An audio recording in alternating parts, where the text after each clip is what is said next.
How do you ignore an entire country's military presence like this? Here is how they are presented in the mission versus how they would look in reality. Game, just stop with this James Bond type behind enemy lines OSS nonsense.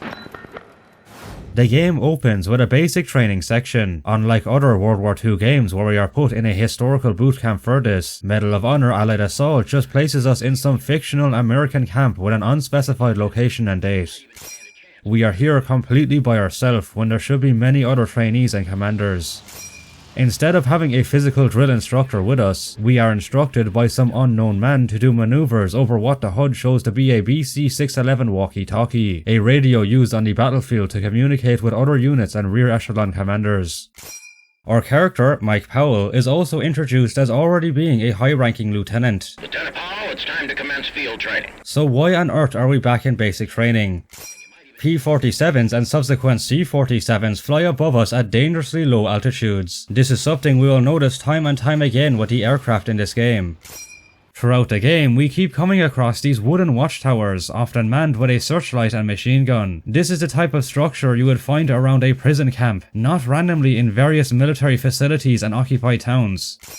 The training is highly condensed and unrealistic. We are shown doing an obstacle course drill, live vehicle demolition, and are on the firing range all within minutes of each other.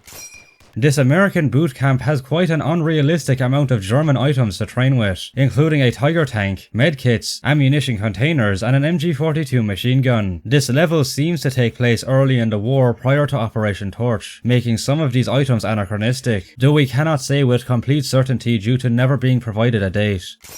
Almost all of the vehicles in this game lack specific unit markings.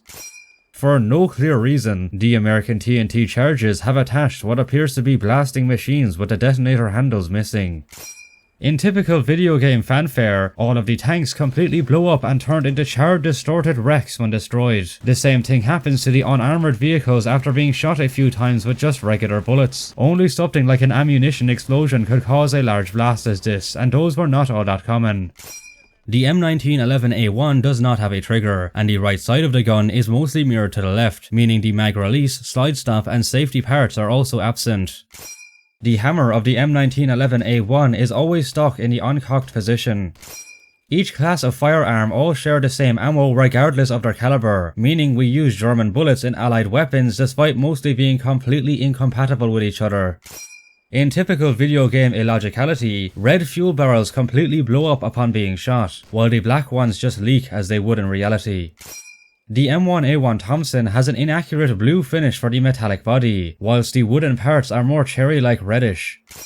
The butt plate and sling swivels are missing, with the left side of the lower receiver appearing to be mirrored from the right, meaning the mag release, safety, and fire rate switches are also absent. The bolt actuator on the Thompson is just a flat texture that is always stuck in the forward position, even after doing the motion to pull it back. This is another one of those older games that does not have proper partial reload animations for the guns. Our character always performs an empty reload by cocking the weapons, which would be unnecessary to do when the gun is not empty and would just cause the chambered bullet to eject, but even this fails to occur. Weapons with bolt hold open devices like the M1A1 Thompson should not even need to be cocked at all. We can tell by our sleeve that our character is wearing an M41 woolen jacket. During training, we should be wearing either the khaki chino fatigue uniform or green HPT uniform depending on the setting. The butt plate, trigger, floor plate, barrel bands and safety switch are absent from the M1903A4 Springfield. It is mounted with a misshapen M84 scope made for the M1C Garand in late 1944. It should be the Weaver scope instead. The reticle is a cross shape instead of the proper T-post one. The striker of all bolt-action rifles in the game are incorrectly static. The Mark II frags are missing their coloured rings. Our character doesn't actually remove the pins of the Mark II grenades, with the spoons also still being attached when thrown, which would mean they should not explode. All mounted machine guns in-game do not have any ammo feeding into them, yet still somehow fire unlimitedly with no animations for reloads, cooldowns or barrel changes. The MG42's fire rate is way too slow. This is what we hear in the game. Versus reality. The first story mission then starts with a briefing on the November 1942 Operation Torch landings in North Africa. Lieutenant Powell, I'm Colonel Hargrove from the Office of Strategic Services, the OSS. Our branch specializes in covert operations, usually deep behind enemy lines. Espionage, sabotage, infiltration. That's the business we're in, Lieutenant. This is quite the opposite approach to how the OSS operated in the beginning of the war for the USA. Their first actions were primarily reconnaissance before shifting to spying, providing assistance and training to anti-Axis forces. The attack is codenamed Operation Torch. This is it, Lieutenant. Our first large-scale offensive of the war. Operation Torch was America's first large-scale offensive in the Mediterranean theater, but not in all of World War II. That title belongs to the Solomon Islands campaign in the Pacific, which began months earlier. The Germans have positioned artillery batteries along the coast, several of which overlook our intended landing zone. A British SAS operative has penetrated enemy lines at the town of Arzew on the Algerian coast.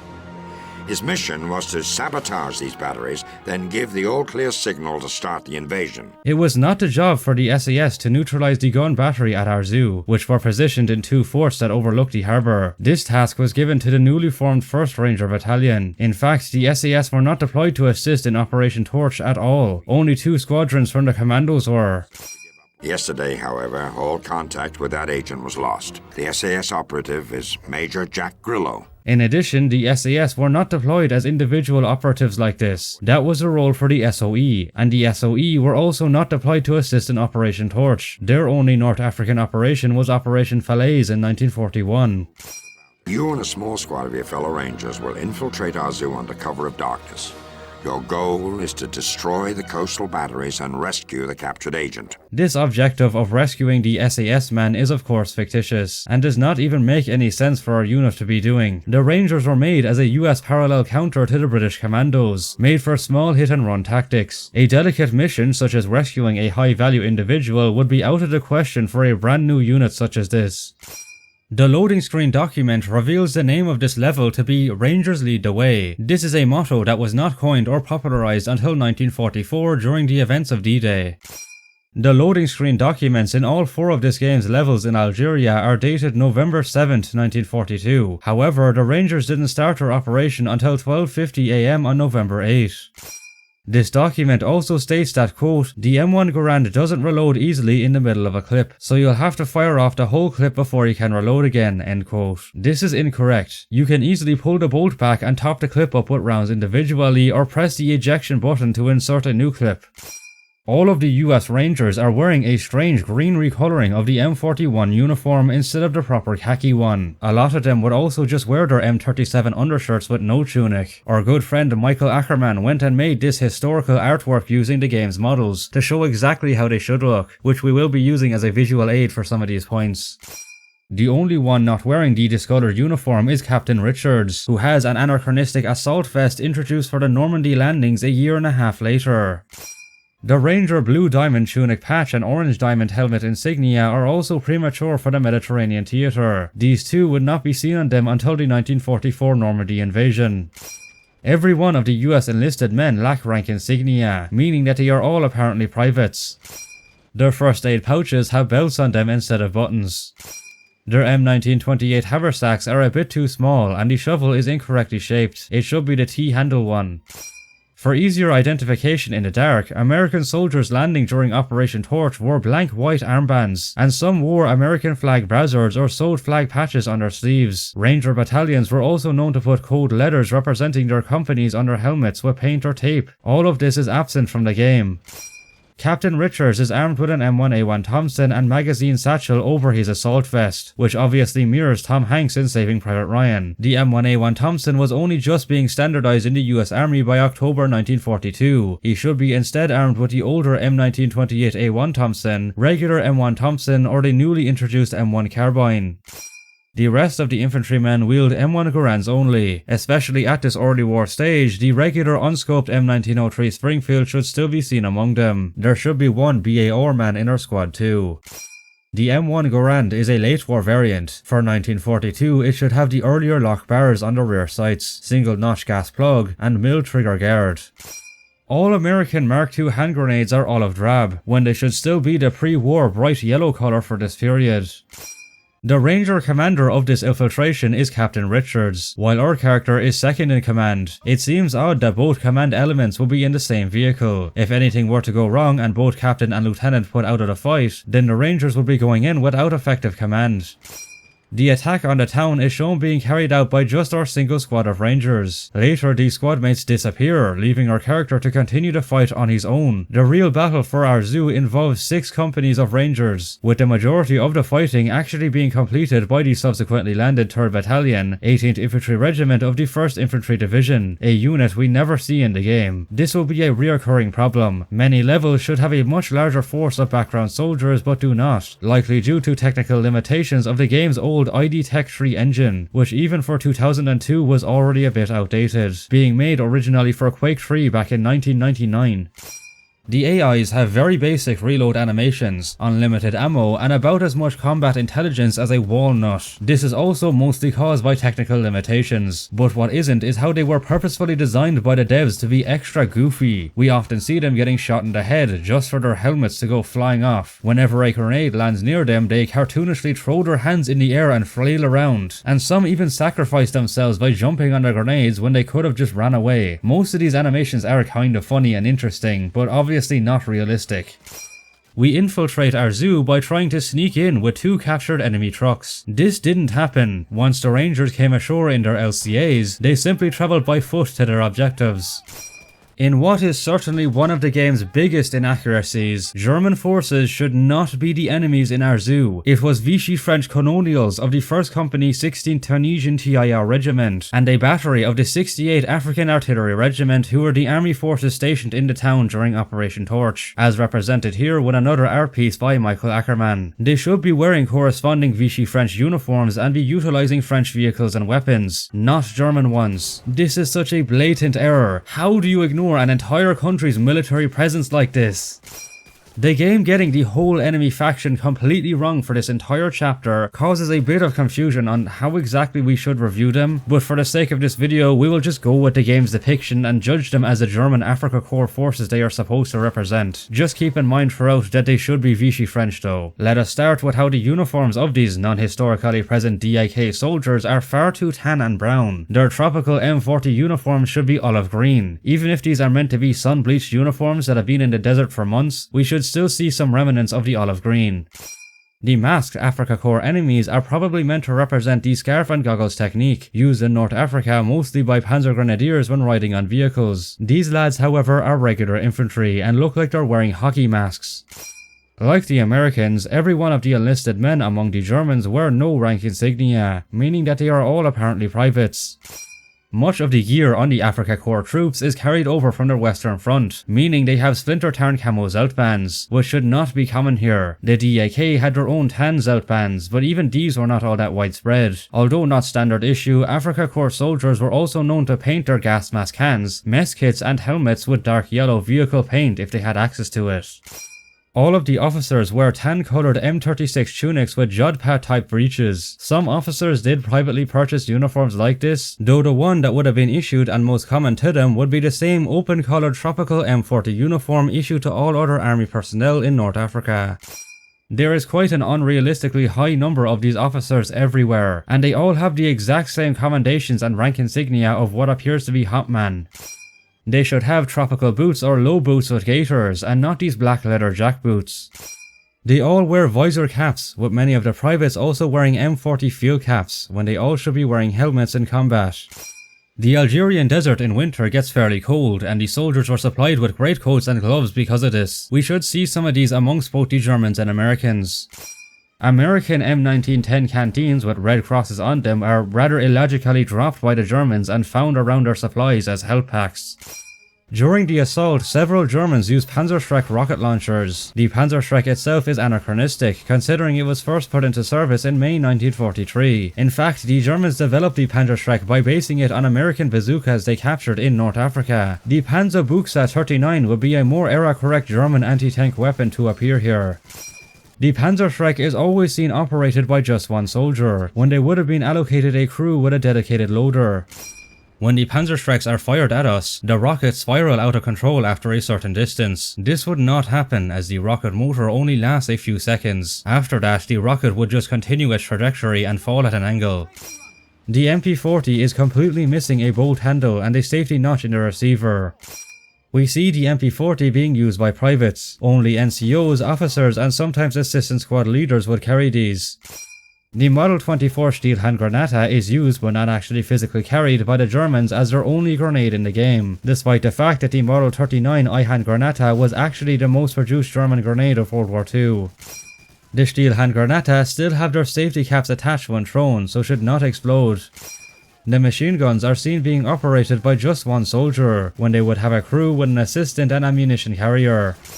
None of the Germans manning MGs have any specific machine gunnery equipment that they would carry on their web gear, like the MG Tasche, cleaning kit and pistol. The MG42s are the post-1943 version with the vertical charging handle. For 1942, they should have the earlier slab-sided horizontal handle, or better yet, have the guns replaced by the then more prevalent MG34. This game follows the early 2000s stereotype of the Germans having a ridiculous amount of party banners everywhere, as if they are in a rally at Nuremberg rather than the occupied foreign territories that they are actually in. The Czech headshock obstacles were never used in North Africa. The Germans did use these extensively along the Atlantic Wall between 1943 and 1944, but as their name states, they originated in Czechoslovakia in the 1930s, and at the start of World War II, they were mainly used by the Soviets, not the Germans. The location we attack in this level was said to be the town of Arzew itself in the briefing, but then is described as a coastal village leading into Arzew in the loading screen document. Regardless, the depiction is fictional and doesn't match with any location in or around the actual Arzew. The architecture should look far more French colonial instead of the faux Islamic style in the game.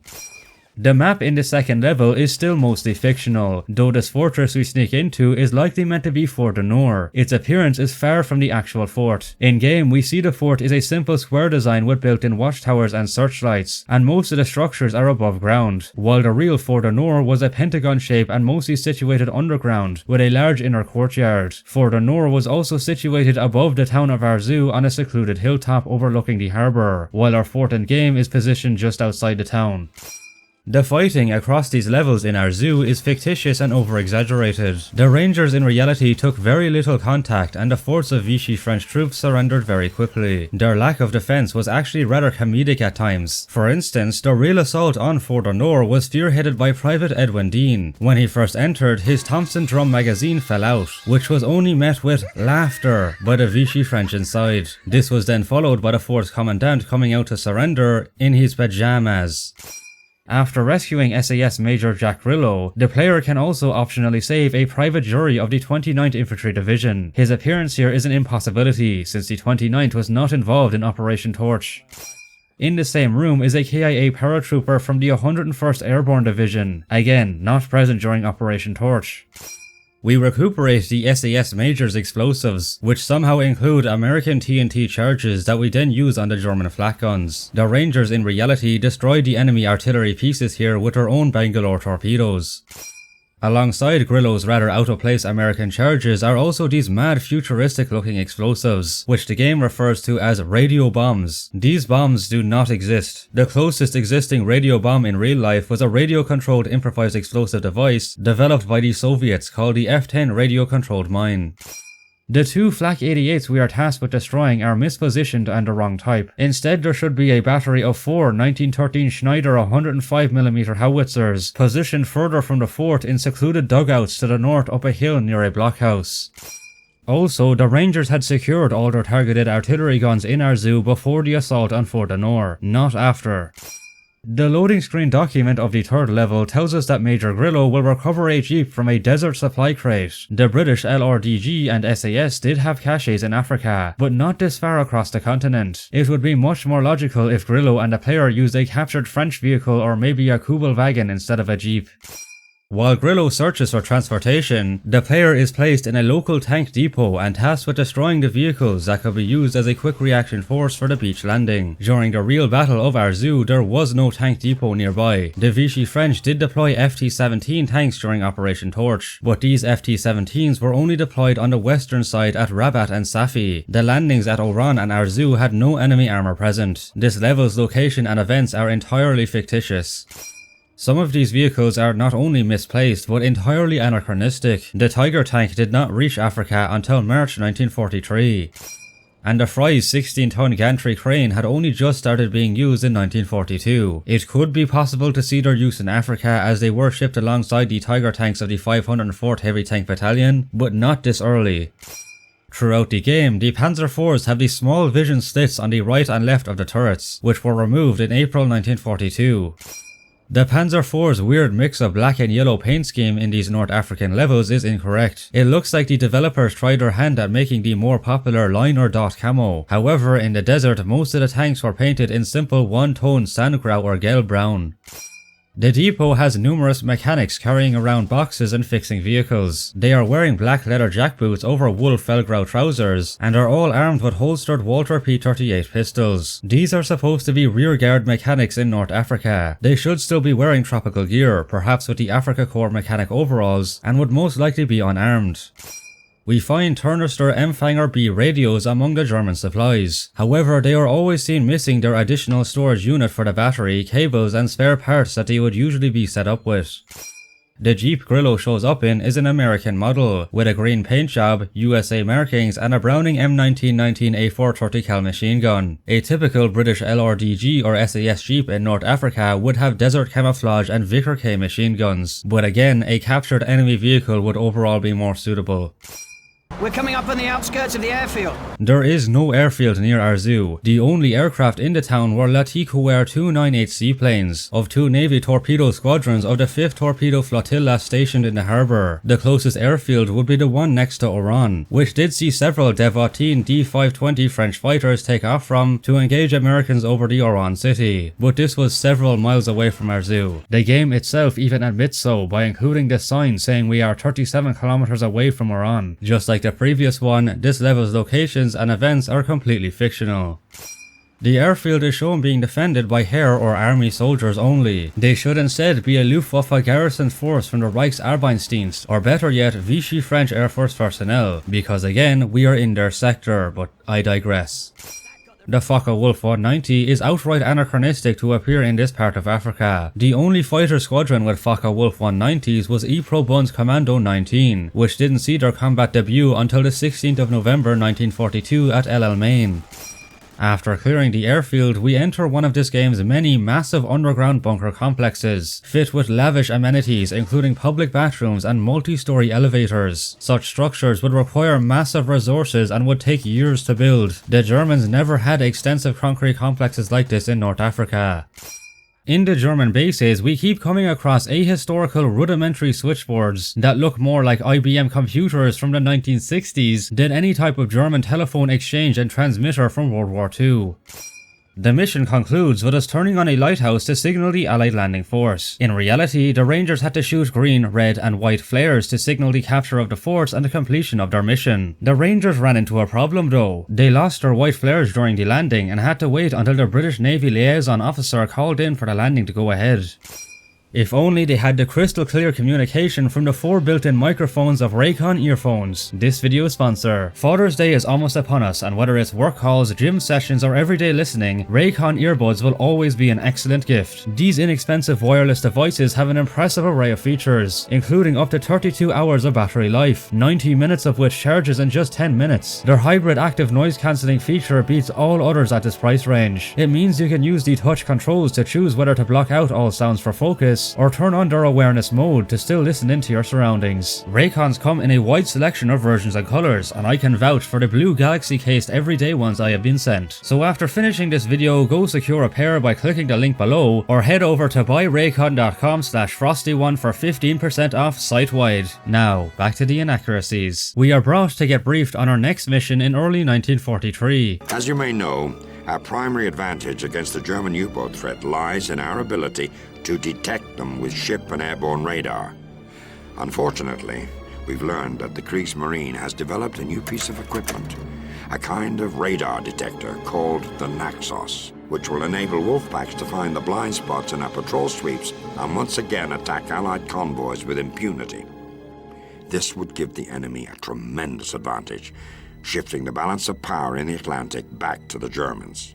The British are researching a way to neutralize this new technology, but I fear it won't be ready in time to prevent the carnage that could result from this Naxos detector being deployed by our enemy. The Naxos radar detector was real, but Hargrove is really overstating its significance here. He talks about the Naxos as if radar detectors are a new invention, but the Germans had already been using a radar detector called Medox since August 1942. Hargrove may not have as much hindsight as we do now, but it is certainly worth noting that the balance of power in the Atlantic was already very fragile, with both sides still having no significant advantage. A new radar detector would not completely tip the balance. Major Grillo has infiltrated a Kriegsmarine U-boat base in Trondheim, Norway, where the Naxos program has reached the prototype phase. Your mission is to rendezvous with the Major, assist in destroying the existing prototype unit, and steal whatever research documents you can find. Okay, here we go. No, there was never any OSS or SAS raid on any Kriegsmarine facilities in Norway to destroy the Naxos radar project. The events of this chapter are James Bond undercover type nonsense, and here I was thinking the lack of Vichy French in Arzew would be the worst of it. All the mission loading screen documents give us the date February 12th, 1943. The Naxos radar detector, including early prototypes of it, were not even created until the summer of 1943.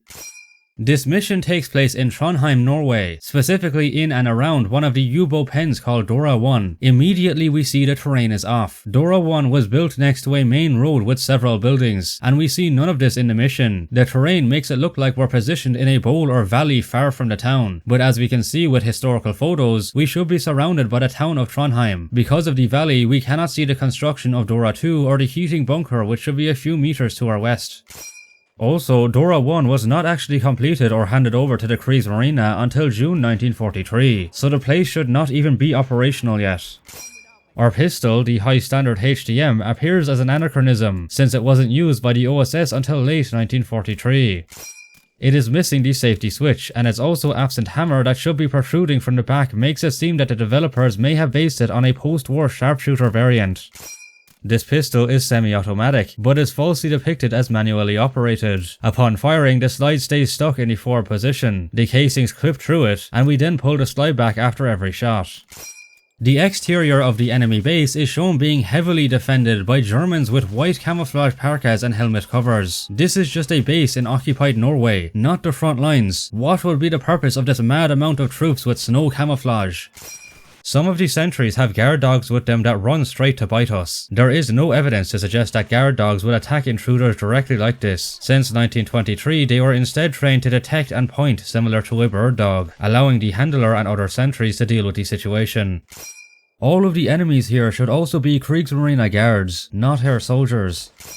The base uniform of the enlisted Herr soldiers across the game is a green shade of M42 with an incorrectly contrasting stone grey tunic collar. Although still prevalent, we should also find the M36, M40, and for the later levels in France and Germany, the summer M42 HPT, M43, and M44 uniforms mixed in with them in different shades of Felgrau. The vast majority of the Herr soldiers in this facility are wearing no headgear, even after the alarm is raised and combat breaks out. The opposite problem occurs with the few that do, as they are seen wearing them with full equipment, despite clearly being off-duty. Their Stahlhelms appear to be the pre- and early war ones, judging by the green colour and decals. They should mostly be the standard grey ones without decals, as those stopped being put on them by this stage. Besides that, the decals are the same eagle on both sides, when they should be two different ones or just a single one. The Hauptmann officer's uniform is mostly just a field grey recolouring of the earlier seen Afrika Korps ones, with the main difference being their breeches, which now have red lambessen, meaning all of them are apparently in the general staff. Yeah, I don't think so. In the far corner of the first compound, we see a Würzburg ground-based tracking radar set. These were used for assisting anti-aircraft with aircraft tracking. However, we do not see any anti-aircraft guns near the radar set. Many of the Reich banners throughout the base are weird fictionalized versions. We come across Telefunken Torn EB receivers playing music. This radio receiver would be used to keep in contact with various units and bases in the area, not to play music out of non-existent speakers. If they wanted music here, then they should have used a phonograph. Because apparently these 2015 Inc. devs watched too many Hollywood movies, we run into SS soldiers wearing all black attire with party armbands. This is most certainly supposed to be the ceremonial SS M32 uniform from the pre-war era. Although some SS personnel still use this attire, the regular field grey uniforms were far more common and preferred by the stage. It is not even a good recreation of the M32 either, as it is mostly just a black retextured M42 uniform with the hair breast eagle and belt buckles still there and all. Their collar tabs show them having the rank of Untersturmführer, but they are missing the corresponding shoulder boards. All of the SS title cuffs in game are completely blank. The reason these SS soldiers are here is to check our ID papers, which they are terrible at, by the way. We straight up present them with a stolen uniform and papers of other officers on the base, who we would not share the name, details or appearance of, and yet they somehow accept it. In this context, such a job would be done by the Marina Küstenpolizei or Marina Coastal Police. All of the soldiers on this base are armed and will straight away shoot us if our cover is blown, including the scientists who are for some reason carrying P38 pistols. It would only really be sentries on duty that would have their firearms on them. We finally encounter Kriegsmarine naval personnel, but they are badly portrayed. Their uniform is an incorrect grey shade with brown coat buttons and eagle, instead of the proper navy dark blue colour with gold buttons and eagle. They have the silver hair belt buckles instead of the gold Kriegsmarine ones. They are not wearing any headgear when they should have helmets or field caps. And they have regular grey undershirts instead of the Kriegsmarine jumpers. Just like it was with the outside surroundings, Dora 1 itself is a highly fictionalized depiction. There are a whole bunch of massive multi-story concrete buildings and underground bunkers around it, which never existed here in actuality. The pens are also incorrectly shaped. The U-boats inside them appear to be far too wide, or perhaps the pens themselves are too small. In reality, the pens were large enough to house 3 U-boats quite snugly inside. The first U-boat we encounter has the laughing sawfish emblem on the front, as well as the polar bear. These emblems are of the 9th and 11th Flotilla. A submarine cannot be a part of 2 flotillas. Also, Dora 1 was home to the 13th U-boat flotilla, housing 55 submarines between 1943 and 1945. Neither the 9th or the 11th were present at Trondheim at this time. Many U-boat commanders would remove deck guns from 1943 to 1944, yet all these U-boats still have them, and we even see new deck guns being loaded onto the subs by the large gantry crane. The submarine that we enter is stated by the game to be the U-529. U-529 is not among the list of submarines that were docked at Trondheim. In fact, during February of 1943, U-529 was not docked anywhere, but was on a routine patrol run in the North Atlantic. The 3.7cm flak M42 is anachronistic, as this gun did not enter service until autumn of 1943. It should instead be a 3.7cm SKC-30. The placement of the 3.7cm is also incorrect. It should be on the foredeck, not on the higher platform, and the 2cm flak should be lower down from the bridge where the 3.7cm flak is in game. The running devil with a torch and snorting bull logos are both incorrect to be seen on the U-529. The correct logo should be a sword and shield as well as the logo for the 10th Flotilla, a Balkenkreuz with the U-boat in the center. The interior of the U-boat is very nicely detailed. A few things however are incorrect. Firstly, the torpedoes are painted green, which is uncommon for the German G7 torpedoes. It is possible that these are based on photographs of the US Navy reproduction version, the Mark 18. Secondly, U-529 was reported to have 6 torpedo tubes, 4 in the bow and 2 in the stern. However, the stern does not have this 6th tube, even though the instrument panels have the 6th tube on display. And finally, the Type 9 class U-boat does have 2 periscopes like this, but since the real U-529 was a Type 9 C-40, this additional periscope should not be here. For some reason, there is a group of armed Kriegsmarine guards patrolling the inside of the submarine. If anyone was to be in here, it would be the U-boat crewmen, none of which are present in game. We then plant explosives on the torpedoes to destroy the U-529. This submarine in actuality was sunk in the North Atlantic by depth charges from a British B-24 Liberator aircraft on the 15th of February 1943, 3 days after this mission's date of February 12th. Around all the fictional IBM computer-looking yokes, we find multiple propaganda posters on the walls. These would be put up in public areas for civilians, not in a naval base inhabited by already military-serving personnel.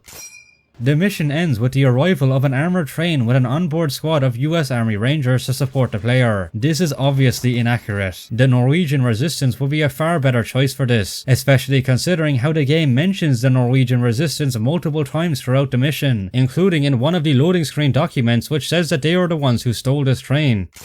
The train is an armoured locomotive from a BP-44 Panzerzug. This in itself is anachronistic, as the BP-44 wasn't made until mid-1944. What's also incorrect is how the BP-44's locomotive is being used here. Typically, BP-44s were coupled with several Panzertriebwagen, Panzersparwagen, and Panzerjägerwagen, as BP-44s were mobile fortresses, equipped with enough firepower to take on enemy positions or reinforce areas. Seems out of place for an armoured train to be pulling a single carriage like this. We are then brought to partake in the Operation Overlord landings in Normandy, France. Rather than actually just using historical sources, the developers very clearly decided to base this chapter on the 1998 movie Saving Private Ryan, leading to a whole bunch of inaccuracies. Apparently Hargrove is a time traveler, since in his pre-operational briefing here, he shows historical D-Day pictures, which obviously would not have been taken yet. Most of our troops are fresh out of basic training, and they need true combat veterans like you to help lead the attack. That's why I've reassigned you to the 2nd Ranger Battalion. This is a bad excuse for why we are being reassigned to the 2nd Ranger Battalion for this operation. It seems like the game cannot decide if it wants our character to be an OSS agent or just a regular frontline officer, so it tries to just shoehorn us into both roles. At least in the Arzew mission, we are given the whole fictional SAS man rescue task as a reason for us to be there with the Rangers, but no such objective is provided here. One of the slides we are shown has the modern 50-star United States flag. It should be the period 48-star one. The same slide also shows the modern national flag of Canada adopted in 1965. The Canadian red ensign was the flag used during World War II. As we will go on to fully break down, this slide showing the map of the beach that we are about to attack is completely fictional. The line at the bottom saying that it is quote-unquote based on aerial photographs May 22nd, 1944 is a complete lie. The title screens present the date of June 6, 1944, and the location of Omaha Beach Charlie Sector are correct, though the time of 6:35 AM is slightly off. The Rangers didn't land here until 10 minutes after this at 6:45 AM. The majority of the American Rangers are still wearing green, while the few that have khaki M41s look too bright and non-CC2'd. While it is accurate that the 2nd Rangers wore green HBT uniforms on D-Day, they should be wearing the khaki M41 field jackets over them, with CC2 gas impregnation, which made them look darker. Aside from the iconic waterproof gas mask bags and a few assault vests, none of the men are carrying specific landing equipment, like Navy life vests, gas detection shoulder brazzards, toggle ropes, packboards, and Pilmofilm bags for their weapons. The 2nd Ranger Battalion departed from the Royal Navy's HMS Prince Charles and were transported to Charlie Sector in British LCAs, not American LCVPs as shown in the game. The landing craft rear gunners are completely absent, and the drivers are evidently modelled on Americans rather than the British Royal Navy personnel who drove these here in reality. There are way too few men in the boats. In the Rangers LCAs, there should be around 22 soldiers, in a distinct organisation position according to their role and equipment. Everyone in the boat stands straight up during the run to the beach, when they should be crouching behind the steel ramp at this point. Once the landing craft are disembarked, they just sit there for the rest of the level. In reality, once the boat team disembarked, the landing craft would lift the ramp, reverse, and go back to the mothership to pick up more troops for the next waves. The obstacles of Charlie Sector looked completely different in this. They are too random in the game. In reality, different types of obstacles were placed in distinct rows across the beach, with only slight intermingling at some points. Photographs of Charlie Sector show only very few obstacles, as vehicles could not get off the beach here anyway, and it would be unlikely for boats to approach here at high tide because of the cliffs. They're either destroyed or at the bottom of the channel. Either way, we're on our own. We can't take the beach without base support, sir. Our soldiers having this conversation makes no sense, considering there was never any plans for American armor to land at Charlie sector of Omaha Beach, because of the lack of proper targets for them to shoot at and how the cliffs here would stop them from getting off the beach. Also, this idea that most or all of the Allied armor sent to Omaha Beach was destroyed or sunk is an old D-Day myth. Other than a large portion of DD tanks that were sunk on the eastern side of Omaha, most of the other DD and deep wading tanks did make it ashore. According to the landing tables, there were no Army Engineer Special Brigade units landed at Charlie sector. It's also not likely that these engineers were lost and landed in the wrong place, since the sea current dragged everyone eastwards and all lost units ended up further to the east than they were supposed to be. The Rangers suffered 50% casualties before getting to the cliffs. 30 men were killed or wounded when their landing craft was hit, while 5 men were confirmed KIA on the beach. The level of casualties seen in the game is very dramatized. There are a number of structures missing in the background that should be clearly visible from our position. For instance, we cannot see the end of the beach and Pointe de la Pasilla to our west where WN-74 was located. The Vierville Draw and casements of WN-72 are also not visible to our east. The medics are missing standard gear items, including the medical bags and extra canteens. The Red Cross markings on their helmets are also all the same symmetrical ones, when they should have much more variation due to the medics painting these on their helmets themselves. There are some 29th Infantry Division soldiers on the beach. Their presence is actually accurate as their sector was right next door. They still have the incorrect green uniforms, and unlike all the other enlisted men in the game, they do actually have rank insignia, though it is just the private first class stripes for all of them, which isn't much of an improvement. The beach at Charlie sector had no shingle bank, or in this case a sand berm topped with rows of barbed wire. The beach went directly to the base of the cliff with no barbed wire on the beach at all. The only exception would be directly in front of the Vierville Draw where it merged into Dog Green sector. The wire should also be held up by wood or steel pickets, instead of these messed up Cheval de Frise obstacles. Blowing the wire with Bangalores would not be necessary here at Charlie, since there was no wire at the bottom of the cliffs. The Rangers were also in relative defilade and could easily take the time to cut any wire with their wire cutters. The M1A1 Bangalore torpedoes incorrectly have M141 written on them. They are also misshapen. The ones used by the AIs in particular are way too short. Each section should be about 5 feet or 1.5 meters in length. The Rangers put in 2 Bangalores, but we see 3 blasts in a row next to each other as if there were 3 different explosives. Also, this is 3 meters of tubes filled with TNT and ammonium. Being this close to the blast would cause our Ranger buddies to definitely lose a couple of heads and limbs. Watch for minefield! Some of the high beach areas beyond the shingle were mined along Omaha Beach, but there were none at the base of Charlie sector's cliffs. The Germans have placed tons of field mine signs everywhere, when they really only need 1 or 2. Also, while German mine signs were usually marked Minen with a Totenkopf graphic, the signs in game are simply marked M with a generic skull graphic.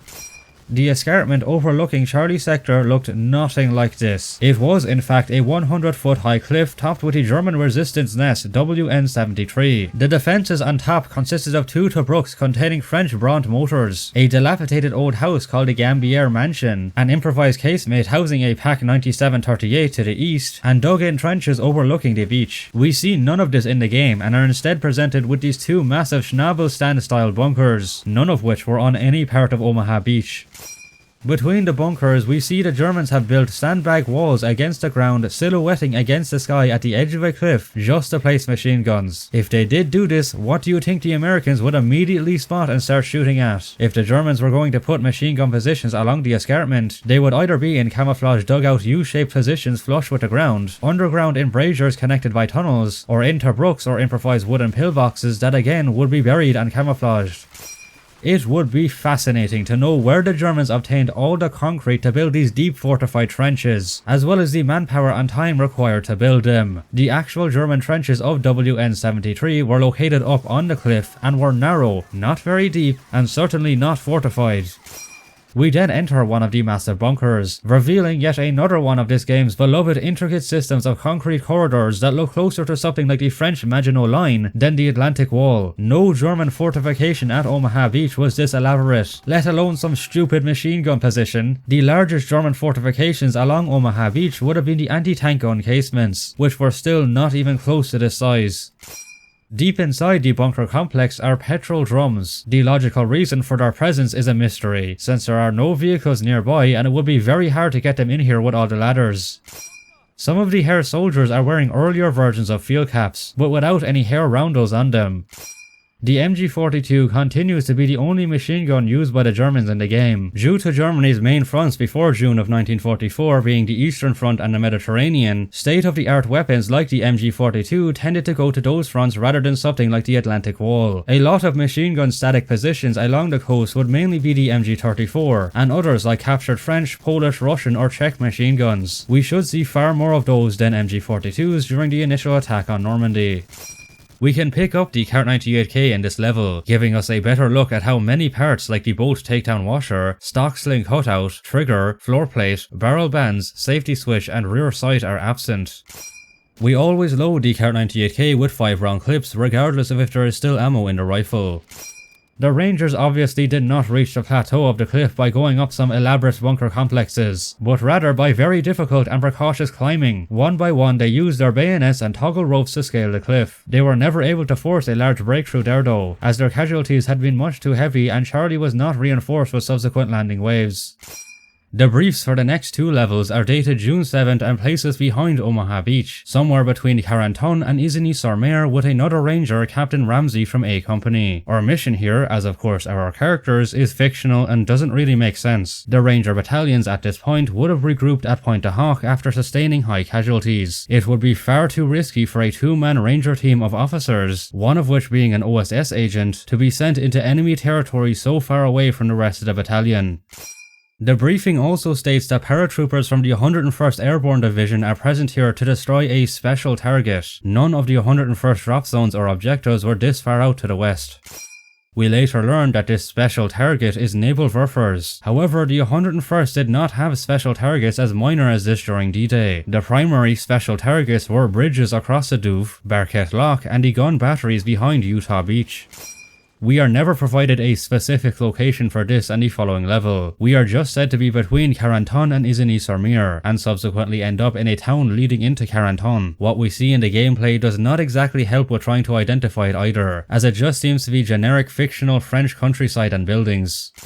Something noticeable throughout the game is the complete lack of civilians. Many of the places we fight through, such as Normandy, were still full of local residents who were not evacuated. They suffered greatly from artillery bombings, firefights and German reprisals. In addition to our M1911 secondary, ammunition, grenades and gear, we are by default armed with 3 primary weapons, being an M1A1 Thompson, Browning automatic rifle, and M1903 Springfield. Later we gain a Panzerschreck on top of these. Talk about excess weight. We should only have 1 primary weapon, which for a lieutenant and platoon commander would be either a Thompson or an M1 carbine. The M1918A2 BAR is missing its rear sight and safety switch. It is incorrectly depicted with a reciprocating charging handle which we failed to fully pull back after reloading. Ramsey is still wearing his D-Day assault vest, and in the next level he suddenly gains a gas mask bag on his chest again. Most GIs would drop these cumbersome equipment pieces as soon as possible. It's not outright impossible, but very unlikely for him to still have these at this point. The majority of the enemies in this mission are Waffen-SS, but at this point in time the nearest Waffen-SS unit would be miles away near Saint-Lô, as the 17th SS Panzer Grenadier Division had not been deployed to counterattack the Americans yet. These SS soldiers are wearing a poorly depicted smock that looks like a mix of a regular tunic and smock. It should be the proper M42 smock that was mostly worn by Waffen-SS during this period. The camouflage on it and the helmet covers look terrible and do not exactly match with any patterns used by the German military. They have hair collar Litzen instead of the SS collar tabs. The officers are wearing hair visor caps instead of the SS ones with the Totenkopf skull. Later in the level we encounter Waffen-SS wearing M43 tunics and trousers with the .44 pattern, but they reuse the green helmet with hair decals instead of the SS ones. We also subsequently run into enemies that the wiki claims to be Panzer Grenadiers. They are wearing a very oversized Zeltbahn in splitter camo. The camo itself is also oversized and in the wrong colour shades. Moreover, while it was a common choice of camo clothing at the time, the mixture of Splitter Tarnmuster together with those with SS camo is odd, seeing as the former was the choice of ground sheet for Wehrmacht troops and the SS would use Eichenlaubmuster, Platanenmuster or Rocktarnmuster. Thunder! Flash! This countersign should be the other way around. Flash responded by thunder. Besides, the passwords changed each day. After D-Day, it would be something other than Flash Thunder. The airborne M42 uniforms are poorly done, and just like the Rangers khaki tunics, are clearly not CC2'd. Their webbing are basic green ones rather than the khaki airborne ones with the shoulder pads. They have cartridge belts with what looks to be an elongated compass pouch worn by commanding officers. They would more commonly have pistol belts with rigger pouches and a first aid pouch. Their musette bags are too big and misshapen. They also do not have the widespread yellow cavalry gloves and helmet scrim. One of the paratroopers is carrying a BAR, which is a little anachronistic as the US Airborne did not drop with BARs until Operation Market Garden. The only troops equipped with BARs during the Normandy airdrops would be the glider infantry. We encounter German SDKZ half-tracks and Panzer IV tanks. No such armoured vehicle should yet be here. The only German armour between Carenton and Omaha Beach would be the scattered remnants of the 357th Panzerjägerabteilung, which was equipped with Marders and Stugs, as well as the Schnelle Brigade 30, which had some converted French tanks. The enemy half-tracks all have the insignia of the 21st Panzer Division on them, which is a Heer unit that fought in the British sector of Normandy. The guns of the Panzer IVs are still the smaller L43. This made sense for the earlier North Africa levels, but not for this later setting. It would have been replaced by the L48 gun in April 1943. The tank's paint scheme has changed since Algeria, though it is an incorrect simple green colour. They should be painted in Dunkelgelb with mixes of green and browns in different patterns such as dot, line or ambush types. These destroyed American Sherman tanks should also not yet be here. Allied armour did not reach the Isigny-Carenton area until June 10th. The Shermans have a pretty good model, but there are some small problems. The drivers and co-drivers' hatches are missing, and the area where the hatches are is stretched out of proportion. The turret ring's protective metal splash cover is also too big, and the engine deck grille has a grille cover, which is more common with the later M4A3s.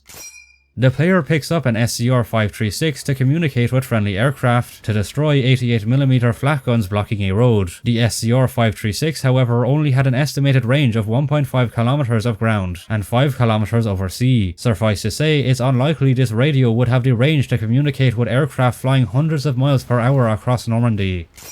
The flak guns clearly do not have anyone manning them. They should be operated by crews of Luftwaffe artillery ground forces.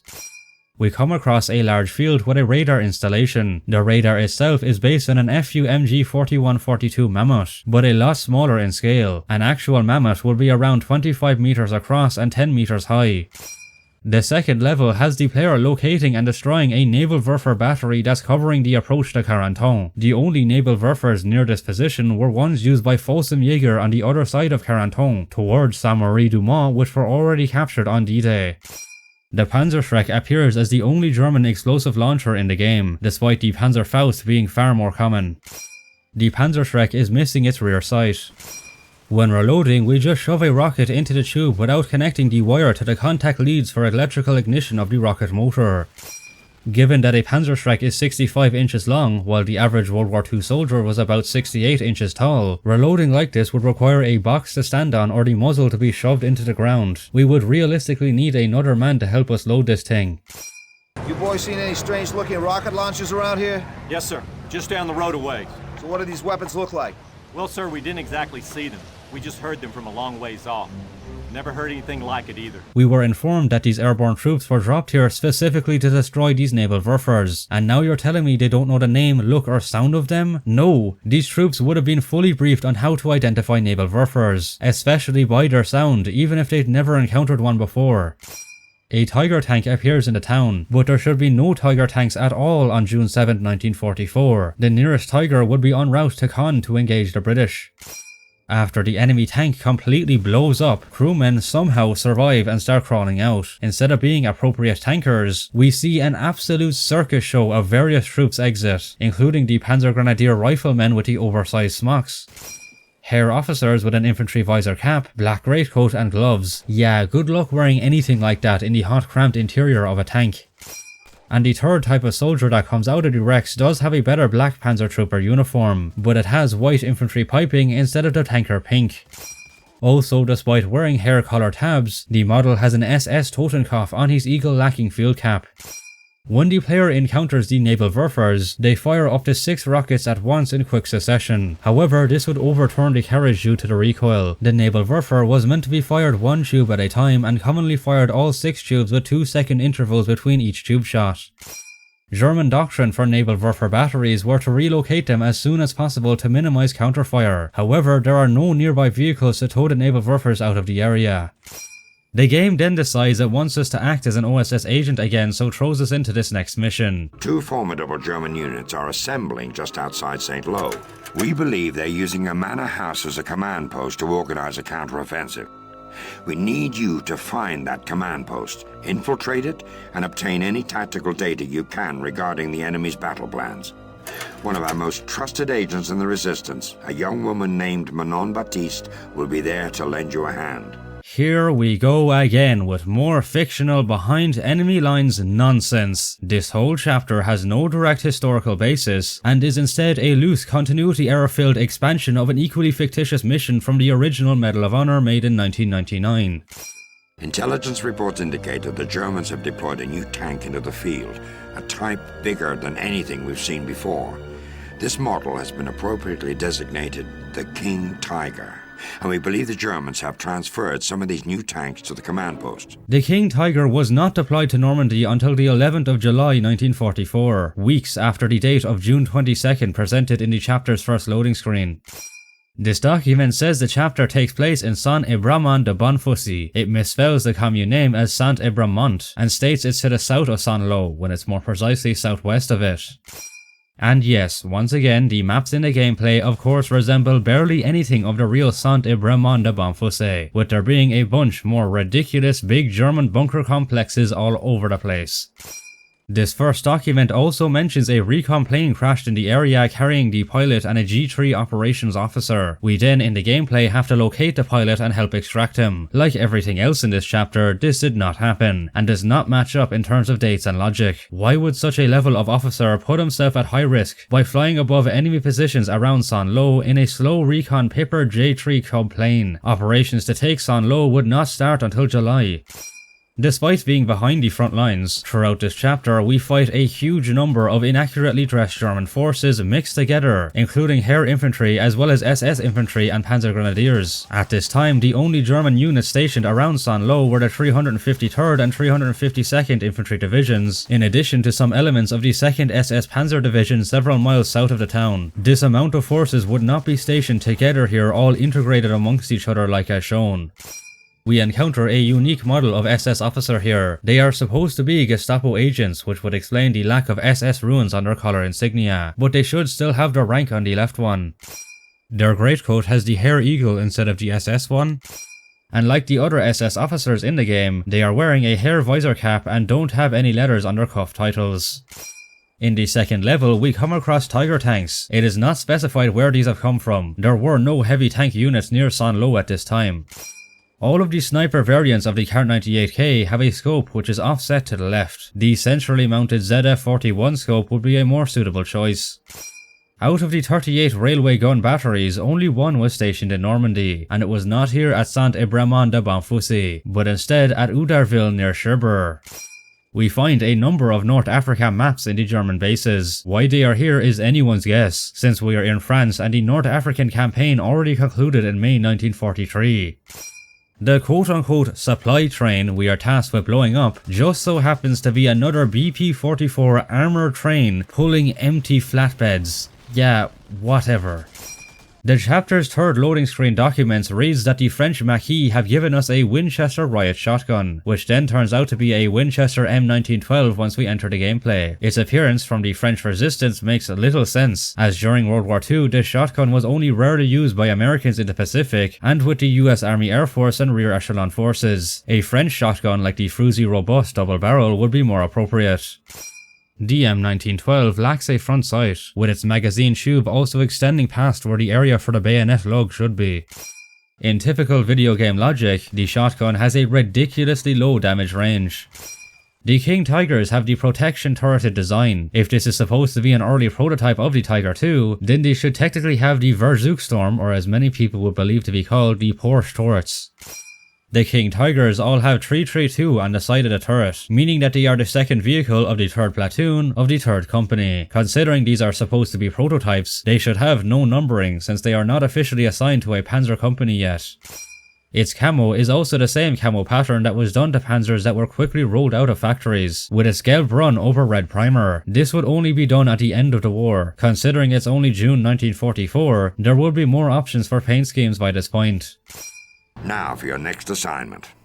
As we speak, 3 divisions from the US 7th Corps are closing in on the second largest port in France, the city of Brest. There were more than 3 divisions assigned to capture Brest. These included the 2nd, 8th and 29th Infantry Divisions, elements of the 6th and 79th Armoured Divisions, the 644th Tank Destroyer, 5th and 2nd Ranger, and 35th Engineer Combat Battalions, as well as various SAS, SOE and French forces of the interior. The German commander of this port has over 50,000 troops in the region. It was not 50,000 troops stationed in the region, but 45,000, which to be fair is quite close. However, at this chapter's time of August, Allied intelligence estimated only 16,000 troops. It wasn't until mid-September that Allied forces had gained a more accurate account. Command has put together a daring plan to improve the Allied chances of capturing Brest. By securing a key estuary crossing into the region, we'll be able to move troops and armor in rapidly and apply more pressure to the besieged city. Hargrove is absolutely yapping here. There were no key bridges over any estuaries that were needed to take Brest. The Allied plan of attack on the city saw them coming from the land to the north and northeast where there is no estuary. The only bridge crossing an estuary directly to Brest is the Alber-Lupe bridge to the south, which looked nothing like the one in game and by this point was already destroyed by the Germans. Time is of the essence, but we don't have enough armor in the area to punch through to the bridge, so we're going to liberate a King Tiger tank from the Germans. Thanks to the documents you acquired from the enemy command post, the OSS was able to quickly train a veteran American tank crew on how to operate this armored behemoth. Lieutenant, they will be the men you lead on this mission. Really? It should go without saying at this stage, but we'll say it anyway. No, none of this happened. The events of this chapter are once again a fictional OSS schlock. There were never even any King Tigers in the Brittany area. You'll meet them at a rally point on the outskirts of Landenau, a town about 25 kilometers northeast of Brest. The date for this level is the 20th of August 1944. The 2nd Infantry Division had already secured this town on the previous day, August 19th. Moreover, this town was completely absent of German troops since the 10th of August, as French SAS and FFI forces liberated it before the 2nd Infantry Division arrived. The briefing mentions units from the 6th Armoured Division will relieve us after we take the bridge. However, most if not all of the 6th Armour by this point were currently stationed in Lorient, which is over 100 kilometers away. The briefing indicates that the soldiers we are with are from the 28th, but their uniforms in the gameplay dictate they are US Rangers. The 28th Infantry Regiment were a part of the 8th Infantry Division, not a Ranger Battalion, and they were not a part of the American units that captured Landerneau or Brest. Lastly, it states that Landerneau has been shelled heavily for over a week. This is just not true. The town was abandoned and the buildings were left intact. As to be expected, the portrayal of Landerneau is completely off. The end goal of the level is to infiltrate the city hall, which in reality is located right next to the river Elorn that flows through the middle of the town, though this river is nowhere to be seen in game. We face an absurdly high number of snipers using scoped Kar-98K rifles to hit us with ridiculously good accuracy. This was a gameplay decision made to have the level be one of the most notoriously difficult in FPS gaming history, though it of course doesn't match with German infantry doctrine. There should be a lot more standard riflemen, machine gunners and so on. The M1 bazooka lacks a rear sight, with the front sight just being an incorrect square piece of metal. It also lacks the contact spring and latch, which we would need to use to connect the wire to the rocket of the launcher for it to fire. We start to encounter a bunch of Waffen-SS troops. Not only was the actual town again completely absent of German troops at this time, but there were never any large-scale Waffen-SS forces in the Brittany region at all. The Brest area was mainly defended by the 2nd Fossenjäger Division, supported by the 266th and 343rd Infantry Divisions, with various other supporting elements, mostly in the form of anti-aircraft batteries and Festung companies. A similar point can be made for the numerous Panzer IVs and subsequent Tiger 1s that show up, despite there being no Panzer divisions in the Brittany area at this time. We also face a bunch of Panzertruppen in tanker crewman uniforms acting as regular infantry, which is obviously wrong. P-47s and Focke-Wulf 190s fight in the skies above us. The Focke-Wulf 190s still have the white band indicating that they are from a North African squadron, while the P-47s have the black and yellow checkerboard marking on the engine cooling. This means that they are of the 353rd Fighter Group, which was unlikely to be the group in this area. The last combat record for the 353rd was them supporting bombing runs during Operation Cobra, with their next record being assisting during Operation Market Garden. Despite being described in the briefing as a veteran American tank crew, when we meet these tankers, we see there are only 3 of them, one of whom is an infantry medic, with the other 2 being BAR-wielding engineers with the ESV insignia on their helmets and M41 jackets. They should all have appropriate tanker uniforms and be equipped with M3 grease guns or just Colt M1911s.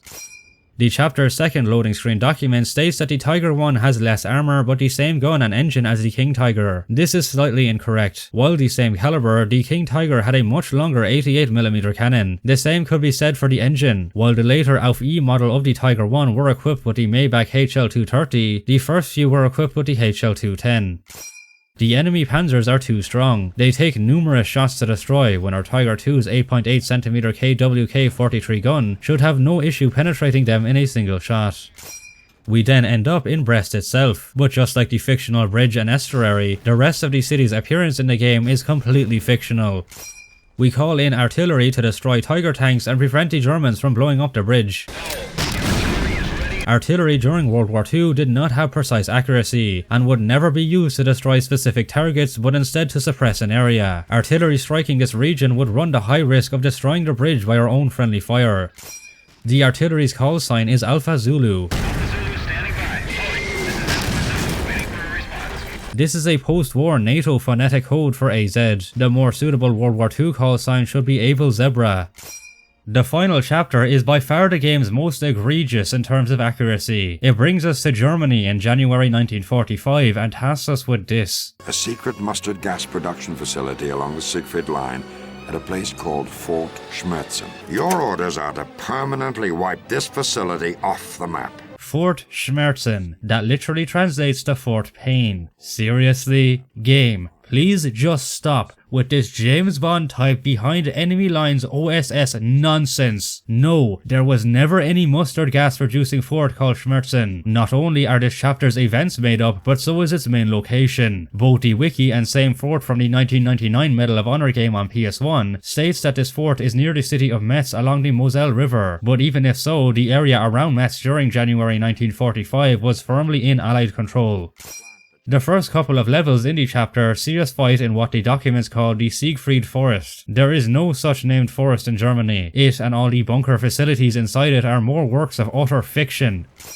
The first briefing says that we will be tree jumping. This form of parachuting was not invented until 1948, when the British had tested the theory against Malayan rebels during the Malayan emergency. The Siegfried Line area was close to the front lines at this time, though would still be in the rear guard, but like the other chapters set behind the front, we encounter just a ridiculous amount of fully equipped SS and Heer forces, many of whom in white snow camouflage. At moments, the game just seems to send endless hordes of enemies at us until we leave the area. Realistically, the main opposition we would encounter in the region at this time would be some police forces of the Ordnungspolizei. The devs couldn't even get the second level's title right in proper German. It's Das Sturmgewehr, not D. This brief states the STG-44 is new, with this level being the first time the German troops will start to use it. This is inaccurate as the STG-44 entered service in 1943 and was used in prior battles to the state, such as the invasion of Normandy, Operation Market Garden and the Battle of the Bulge. Contrary to what this brief states, the bombing of the Ruhr Valley didn't hamper production of the STG-44. Over 240,000 rifles would be produced until the end of the war in the Ruhr region alone. Even after the bombings, the Germans had made a further 184,000 in places such as Erfurt and Suhl in eastern Germany and Steyr in Austria. The STG-44 is 9 pounds lighter than the BAR, not 5 as incorrectly claimed here. This misconception likely comes from the World War I era BAR being roughly 15 pounds, but the A2 version of World War II was 19 pounds. The STG-44 has a nicely detailed model, though it lacks a trigger and the iron sights do not match with the actual weapons ones. It seems most of the enemy soldiers beyond this point are armed with STG-44s. We should still see the more common Kar-98K and MP-40. German doctrine only handed the STG-44 to assault troops on the front line, not to rearguard units sitting idly in Germany. The chapter's 3rd and 4th levels see us do a bunch more nonsense in and around some fictional towns still in the rear guard that is once again completely lacking in civilians and is instead filled to the brim with a bunch more snow camo troops, SS and Gestapo personnel. Yeah, what's new? The train that passes the town, and the one we take to the fictional fort, is yet again the BP-44 armoured train pulling regular freights. The German railway network should be crippled by this point in the war, with the constant bombing raids, and being close to the front lines this would likely be a targeted railway network. In the last briefing, it stated the train stopped at Fort Schmerzen carrying prisoners from the Hurtgen forest before going on to other camps. The OSS has received reports of trains headed towards the fort hauling prisoners of war out of the Hurtgen forest. It's possible Schmerzen is simply a stopover point for POWs being moved east. However, Hurtgen Forest is north of this supposed location of the fort, but the train carriages have Kassel printed on the inside of the cars, indicating they're destined for Kassel, which is to the east. Despite being the middle of winter, the American soldiers we are with lack any winter clothing. The POWs we free were said to have been captured from the Hurtgen Forest, but all of them use the same skin of Private Jury from the 1st level, meaning that they are all of the 29th Infantry Division, which didn't see combat in the Hurtgen Forest. The gas mask we used before completely blowing up the fort look similar to the German GM30 or GM24, but have a poor model. We can't see any detail feature on the mask apart from eyepieces and filters. The gas mask filter looks too large and too long compared with the real ones, and we get this weird unfocused first-person view when wearing it. And so we are left with over 280 historical inaccuracies. For more, click on this video covering the original Call of Duty, or this one on the classic of Brothers in Arms Road to Hill 30. Massive thanks to the other researchers Davidson, K-Nyne, Michael Akkerman, AlwaysAFK and FeReise for their integral work in making this video possible. And of course, thank you for watching and supporting the channel. This has been the Frosty One, out.